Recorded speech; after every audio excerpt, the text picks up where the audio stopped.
Ezekiel chapter 44. Then the man brought me back to the outer gate of the sanctuary, the one facing east, and it was shut. The Lord said to me, "This gate is to remain shut. It must not be reopened. No one may enter through it. It is to remain shut because the Lord, the God of Israel, has entered through it.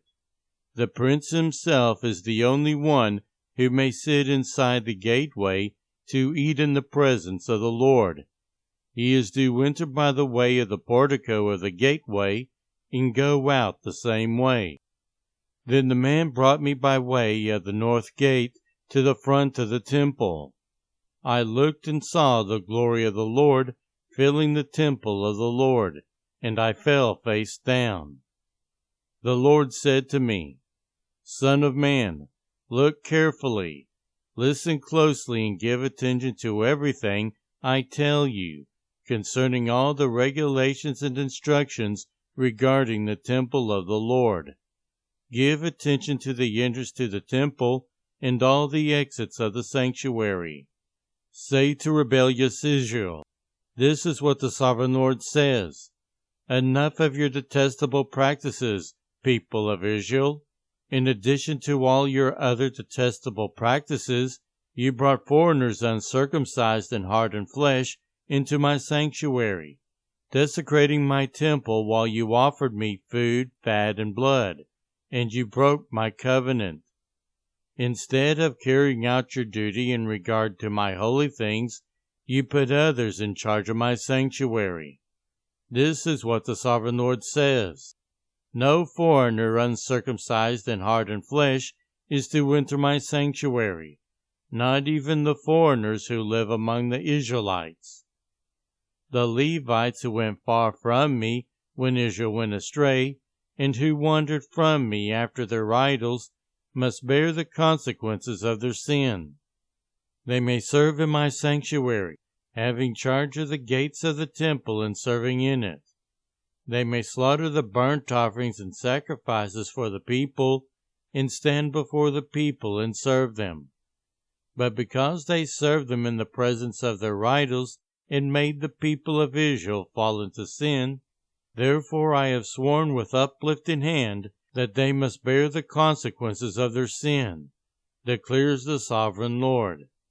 They are not to come near to serve me as priests, or come near any of my holy things or my most holy offerings.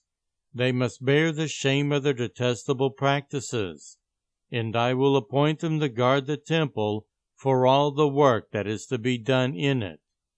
But the Levitical priests, who are descendants of Zadok, and who guarded my sanctuary when the Israelites went astray from me, are to come near to minister before me.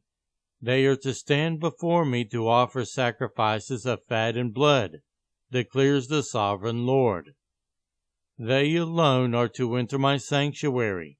They alone are to come near my table to minister before me and serve me as guards.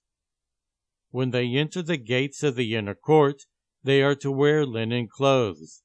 They must not wear any woolen garment while ministering at the gates of the inner court or inside the temple. They are to wear linen turbans on their heads and linen undergarments around their waists. They must not wear anything that makes them perspire.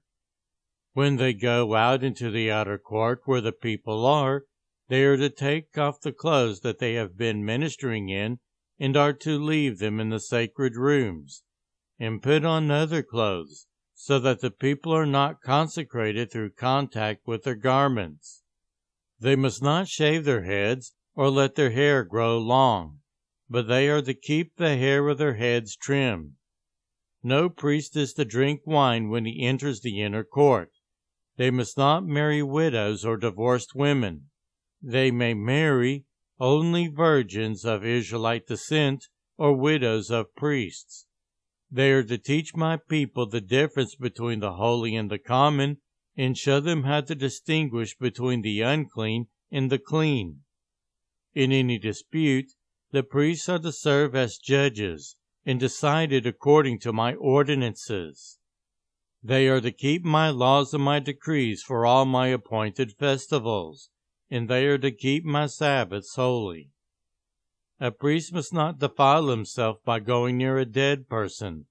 However, if the dead person was his father or mother, son or daughter, brother or unmarried sister, then he may defile himself. After he is cleansed, he must wait 7 days. On the day he goes into the inner court of the sanctuary to minister in the sanctuary, he is to offer a sin offering for himself, declares the sovereign Lord. I am to be the only inheritance the priests have. You are to give them no possession in Israel. I will be their possession. They will eat the grain offerings, the sin offerings, and the guilt offerings. And everything in Israel devoted to the Lord will belong to them.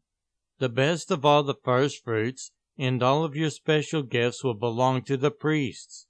You are to give them the first portion of your ground meal, so that a blessing may rest on your household.